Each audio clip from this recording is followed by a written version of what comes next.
আরজিকরে চিকিৎসককে ধর্ষণ করে খুনের ঘটনায় রীতিমতো উত্তাল একেবারে রাজ্য রাজনীতি। ক্ষোভে ফুঁসছেন চিকিৎসকরা, দফায় দফায় বিক্ষোভ চলছে, কর্মবিরতি চলছে, লাটে উঠেছে চিকিৎসা পরিষেবা, চরম বিপাকে অস্বস্তিতে রাজ্য সরকার। এবং আরজিকর কাণ্ডে প্রথম থেকেই আরজিকরের সুপারের বিরুদ্ধে অভিযোগ উঠেছিল যে আরজিকরের এই ঘটনাকে আত্মহত্যা বলে চালিয়ে দেওয়ার চেষ্টা চলছে আরজিকরের তরফ থেকে, আরজিকরের সুপারের তরফ থেকে। এমনকি মৃতা চিকিৎসকের বাড়িতে ফোন করে তার পরিবারকে, তার পিতা এবং মাতাকে জানিয়েছিলেন তার কন্যা আত্মহত্যা করেছে, অর্থাৎ আত্মহত্যা বলে চালিয়ে দেওয়ার চেষ্টা চলছিল আরজিকরের সুপার। গোটা ঘটনাকে ধামাচাপা দেওয়ার চেষ্টা করছিলেন, এমনই কিন্তু বিস্ফোরক অভিযোগ উঠেছে। দফায় দফায় বিক্ষোভ দেখাতে শুরু করেছেন জুনিয়র চিকিৎসকরা।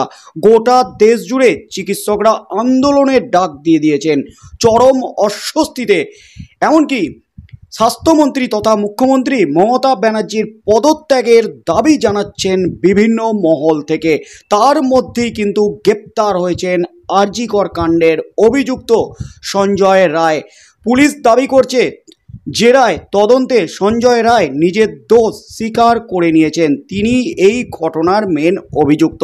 তার মধ্যেই কিন্তু একটি অডিও ক্লিপ ভাইরাল হয়েছে আরজিকর কাণ্ড নিয়ে, যেখানে কিন্তু সঞ্জয় রায় নয় অন্য কারোর দিকে আঙুল তোলার চেষ্টা হচ্ছে সেই অডিও ক্লিপে। তার মধ্যেই কিন্তু এবার অবশেষে আরজিকর সুপারের বিরুদ্ধে কড়া অ্যাকশন রাজ্যের। এই মুহূর্তের সবচেয়ে বড় খবর, আরজিকর কাণ্ডে এবার কিন্তু নড়ে চড়ে বসলো রাজ্য সরকার, রাজ্যের মুখ্যমন্ত্রী মমতা ব্যানার্জি। যে সুপারের বিরুদ্ধে প্রথম থেকে অভিযোগ উঠেছিল, অবশেষে শেষ রক্ষা কিন্তু হলো না আরজিকরের সুপারের। অবশেষে কড়া অ্যাকশন শুরু করলো, অবশেষে আরজিকর সুপারের বিরুদ্ধে ভয়ঙ্কর পদক্ষেপ রাজ্যের। এই মুহূর্তের সবচেয়ে বড় খবর, আরজিকর হাসপাতালে কর্তব্যরত অবস্থাতেই চিকিৎসককে ধর্ষণ খুনের অভিযোগে কড়া পদক্ষেপ স্বাস্থ্য দপ্তরের। ঘটনার জেরে অপসারিত আরজিকর মেডিকেলের সুপার সঞ্জয় বশিষ্ঠকে সরিয়ে দিল স্বাস্থ্য দপ্তর। তবে এখনও অধ্যক্ষের বিরুদ্ধে কোনো পদক্ষেপ করা হয়নি। শুক্রবার সকাল থেকে ধর্ষণ খুনের ঘটনা প্রকাশ্যে আসার পর থেকেই হাসপাতালে চিকিৎসক পড়ুয়ারা সকলেই দাবি তোলেন অধ্যক্ষকে পদত্যাগ করতে হবে। হাসপাতাল চত্বরের ওঠে বিক্ষোভের সুর, জমায়েত হয়, সভা করেন চিকিৎসকরা। অন্য মেডিকেল কলেজের যারা প্রতিনিধিরা রয়েছেন, যারা ইতিমধ্যেই আরজিকর কাণ্ডে বিক্ষোভে সামিল হয়েছেন, তারাও এই বিষয়ে জোর দিচ্ছিলেন কেন প্রশাসকের বিরুদ্ধে পদক্ষেপ করা হবে না। অধ্যক্ষের বিরুদ্ধে পদক্ষেপ করা হলো না, কিন্তু সুপারকে সরিয়ে দিল স্বাস্থ্য দপ্তর। এখন ডিন বুলবুল মুখোপাধ্যায় কি দায়িত্ব দেওয়া হয়েছে আরজিকরের, নতুন কাউকে নিয়োগ করা হয়নি আরজিকরের সুপার হিসাবে। চিকিৎসক সংগঠনেরও দাবি, যদি এখানে কাউকে দায়ী করা হয় তিনি অধ্যক্ষ। এত বড় ঘটনায় অধ্যক্ষ কোনোভাবেই দায় এড়াতে পারেন না। হাসপাতালের একাডেমিক বিভাগে অধ্যক্ষের বড় দায়িত্ব রয়েছে। প্রসঙ্গত, শুক্রবার সকালে এক তরুণী চিকিৎসকের দেহ উদ্ধার হয় চেস্ট মেডিসিন বিভাগের সেমিনার রুম থেকে। তাকে ধর্ষণ করে খুনের অভিযোগ ওঠে। শুক্রবার হাসপাতালের চিকিৎসক পড়ুয়ার দেহ উদ্ধারের পর থেকেই সুপারকে সরানোর দাবি উঠেছিল। ঘটনার 48 ঘন্টা পর স্বাস্থ্য দপ্তর সুপারকে অপসারণের নির্দেশ জারি করল।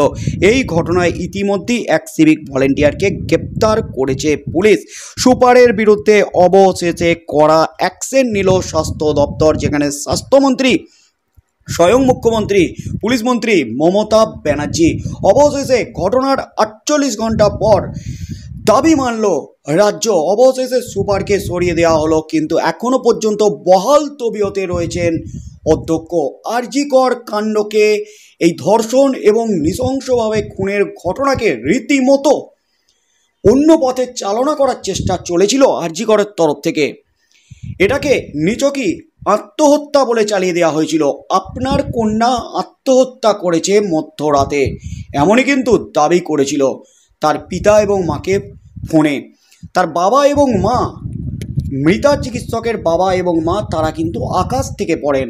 কারণ রাতে যে মেয়ে ফোনে কথা বলল, সেই মেয়ে কিভাবে আত্মহত্যা করলো, তার কারণ কি, তারা ফোনে কথা বলার সময় কোনো কিছুই কিন্তু ইঙ্গিত পাননি। তাই প্রথম থেকেই সন্দেহ হয়েছিল অত্যন্ত মেধাবী তার কন্যা, সে কখনোই আত্মহত্যা করতে পারে না, এটা খুন। এবং হাসপাতালে তারা গেলে যে অভিযোগটা উঠেছিল হাসপাতালের অধ্যক্ষ সুপারের বিরুদ্ধে, তাদের কন্যাকে দেখতে দেওয়া হয়নি, অর্থাৎ বডি দেখানো হয়নি, 2 ঘন্টা অপেক্ষা করতে হয়েছিল। তারপর রীতিমতো জোর জবরদস্তি করে ক্ষোভ উগরে দিতি কিন্তু তার কন্যাকে দেখায় হাসপাতাল কর্তৃপক্ষ, অর্থাৎ মৃতার বাবা মাকে তার কন্যাকে, মৃতা কন্যাকে দেখানো হয়নি। এ অভিযোগটা উঠেছে সুপারের বিরুদ্ধে, অধ্যক্ষের বিরুদ্ধে, হাসপাতাল কর্তৃপক্ষের বিরুদ্ধে। ঘটনাকে ধামাচাপা দেওয়ার চেষ্টা চলেছিল, এমনই অভিযোগ উঠেছে। তার মধ্যেই কিন্তু রাতে যে বিস্ফোরক অভিযোগ উঠেছে, ময়না তদন্তের পর দেহ নিয়ে চলে যায় পুলিশ। তবে পুলিশ স্পষ্ট করেছে দেহ নিয়ে যাওয়া হয়েছে মৃতার বাড়িতে। আর অবশেষে কিন্তু এবার সুপারকে সরিয়ে দেওয়া হলো। এবার কি সুপারের বিরুদ্ধে তদন্ত শুরু করবে পুলিশ? তদন্তের কি নির্দেশ দেবে রাজ্য স্বাস্থ্য দপ্তর? যে দাবিগুলো উঠেছে চিকিৎসকদের তরফ থেকে, বিক্ষোভকারীদের তরফ থেকে, যেখানে মুখ্যমন্ত্রী নিজে দাবি করছেন যে তিনি বিক্ষোভরত চিকিৎসকদের দাবির সাথে একমত, তিনি তাদের পাশে আছেন, কোনো কিছু লুকানোর নেই তাদের। ঘটনার যারা অভিযুক্ত তাদের একেবারে চরম শাস্তির দাবি করেছেন, প্রয়োজনে ফাঁসির দাবি জানাবে রাজ্য, এমনই কিন্তু দাবি করেছেন, ঘোষণা করেছেন মুখ্যমন্ত্রী মমতা ব্যানার্জি। তাই সুপারের দিকে ঘটনার ধামাচাপা দেওয়ার অভিযোগ উঠেছিল। এবার কি সুপারকে গ্রেপ্তারির নির্দেশ দেবেন মুখ্যমন্ত্রী? এবার কি চরম অ্যাকশন নেওয়া হবে সুপারের বিরুদ্ধে, অধ্যক্ষের বিরুদ্ধে?